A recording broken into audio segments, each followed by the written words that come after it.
Man, I'm gonna call this the Azov Battalion exposes Tariq Nasheed. It's very interesting, man, that this dude doesn't mention anything about the Azov Battalion. Um, and he is a student of Neely Fuller, who gave him the business about so-called WS, known as white supremacy. Now, I don't believe that there's anything supreme about white folk. I think they have a very well organized system that benefits them. But I think anybody who come together can organize that system. You know, I like people in India, they're very smart. But it's interesting that Tariq Nasheed doesn't talk about this because his mother-in-law is, a full-blooded Semitic person. And he basically came up off of, I guess you could say, he wanted to depict Africans differently because in his very own words, the white man always depicts them as running around with a grenade launcher on their shoulder. So he wanted to show a different side of Africa.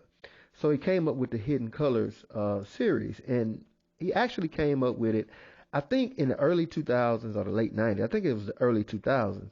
He met his wife in the mid to late 90s, something like that. And she is mixed, a mixed female. She got a black father and a Jewish mother. But he doesn't talk that much about this. And for somebody who talks about WS so much, just on and on, I mean, he batters you with it. He's made at least two documentaries with the title, with the words in the name of the title. I mean, he is the prophet of delivering Neely Fuller's message. You might as well say the messenger of the prophet. And it's just funny that he doesn't talk about this. And Azov are a bunch of incel white boys. And I've known about them for years. They linger around websites like Stormfront, American Renaissance, and 8chan, and a lot of the other ones. It done broke off into so many Twitter accounts, groups, et cetera. Nowadays, it's just all over the place. But for the most part, I mean, many of them are still centralized, I guess you could say. I'm sitting up here talking like I'm a CIA agent, like the Negro Vladimir Putin. But they mainly centralized on a handful of sites. But even though those sites are getting smaller, because even they're smart enough to know that, the people are watching.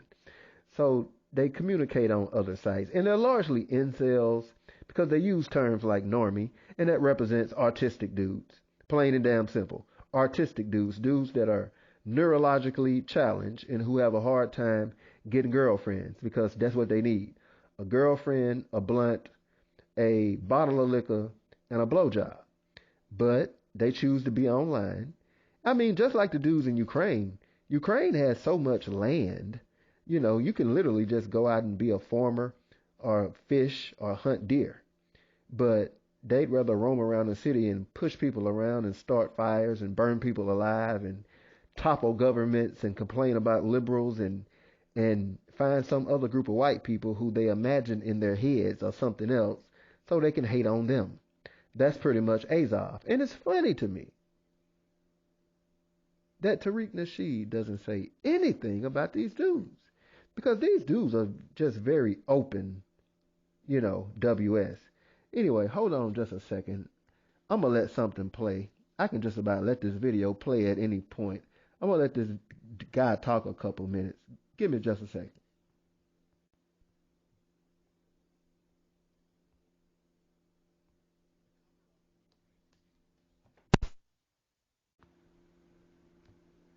Before it's truly exposed.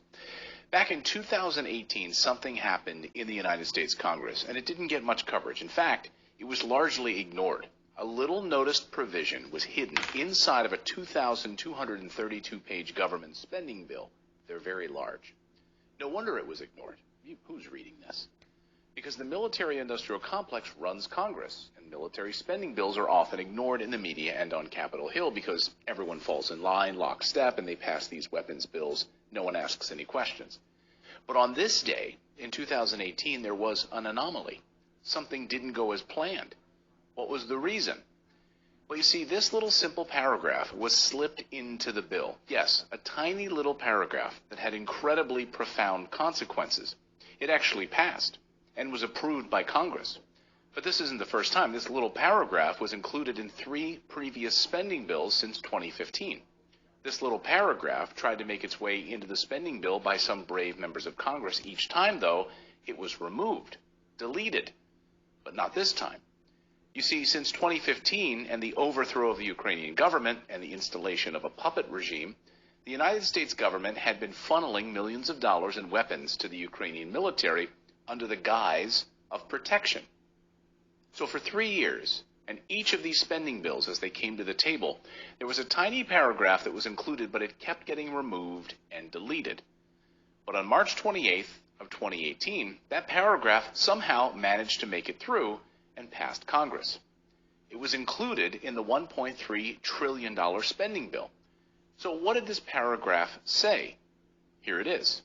It said, quote, "None of the funds made available by this act may be used to provide arms, training, or other assistance to the Azov Battalion." Yes, Congress had to include a paragraph that made sure all of these weapons were not getting into the hands of neo-Nazi-led Azov Battalion in Ukraine. But Yeah, I'm going to just let it stop right there. And I could jump forward. I'll jump forward and let him talk a little bit more. But, that's just evidence, that, you heard it. There's nothing to debate. That's plain and out. They know who these dudes are. And like I say, they some incels who are neurologically abnormal. Now, most of them are okay functioning dudes, but clearly these guys ain't got nothing to do. Cause you could go hunting, you could go kayaking, but like I said, these are dudes that talk about liberals and believe that white people need to be somewhere with an all-white nation, as if Switzerland, Finland, hell, Russia itself. Ain't no black people in Russia. It's too cold. It's miserably cold. Russia's in the same landmass as Siberia. Or Canada. I guess there's black people there, but they migratory. Like, what are these dudes talking about? But they sit around and mentally archize, that means turn black, in their heads, Russians, who are, I guess you could say, a large number of Russians are Eurasians. But Russia also has Jewish citizens, which brings Tariq Nasheed back up. And like I said, his wife is half Jewish. And it's interesting because these guys go in, like on the websites that they linger around, like Stormfront. That's all they do. I'll honestly say about half the stuff they talk about is about, anti-Semitic stuff. They talk about black people and immigrants and, they have key politicians. It's like the half dozen. Nancy Pelosi, Bill Clinton, Hillary Clinton, Jimmy Carter, Bill Clinton, Hillary, did I say Hillary, and Barack Obama and Michelle Obama. And then there's a handful of Democrat senators who are very, very left, who it's like a rotation of constantly mocking and ridiculing them and filling up comment sections with memes and smart little remarks about this politician or that politician.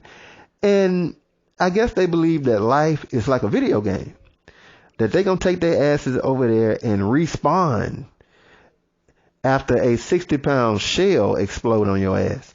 But anyway, I'm going to skip forward just a bit and let this dude continue to talk. Give me just a second. Hold on. Now, listen to Lindsey Graham. Listen to Lindsey Graham. This is Lindsey Graham, straight out of his mouth. Watch.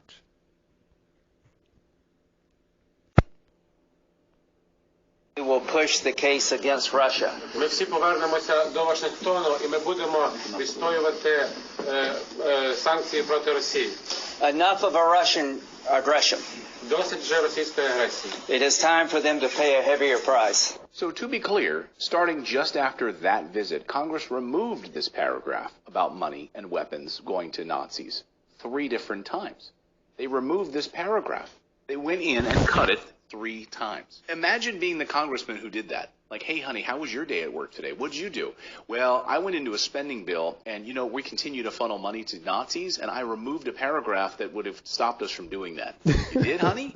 So, wait a minute, you're still sending money to Nazis? Yeah. What's for dinner? I'm just laughing at how he prayed. But you heard it. And see, that was when John McCain was alive. It's actually when I seen John McCain. He showed a clip of John McCain and Lindsey Graham. It was back in 2016. They went over there and, promised these dudes weapons. And Vladimir Putin alleges, not me, that 15,000 people, 14 to 15,000 people have died in Donbass as a result of a lot of these weapons that have gotten through. And, the javelins got through, but from what I'm hearing, it takes 32 months to reproduce one. So when they lose them, it's bad. Because that's a multi-million-dollar system. Like I said, smaller systems are cheaper. But I just wanted to just point out that Tariq doesn't really talk about this. And it would be funny to me that he began Hidden Colors 1 out of his very own mouth saying that he's seen Africans, running around with that shoulder-propelled grenade, just all on TV, and that's the only thing that they show us in the West. But, so he had to make Hidden Colors to put a different face on black people worldwide and through history.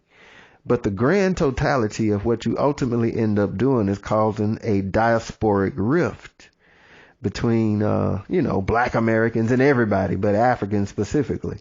And, Caribbeans, when, man, Africans, you get some people that talk about Africans looking down on them. And to me, they just expose themselves. Because Martin Luther King said, can't nobody ride your back if you're not bent over. And can't nobody look down on you if you're not just down on your knees, Stand up high and, lift your shoulders so that people don't be looking down on you. You just exposing your own esteem. But I do find it interesting that, Tariq has created this rift between Africa. And to me, it ain't no thing. I mean, there's only 4 or 5 million Africans in the country, and they're largely concentrated in certain areas. And they've just about banned a third of African countries, under the corona, and they still haven't lifted the ban. And I think they wanted it that way. But anyways, I'm going to go ahead and shut this video down. I could let this guy play and talk a little bit more, but you heard enough, But anyway, he's the guy over at Redacted. Anyways, I'm out.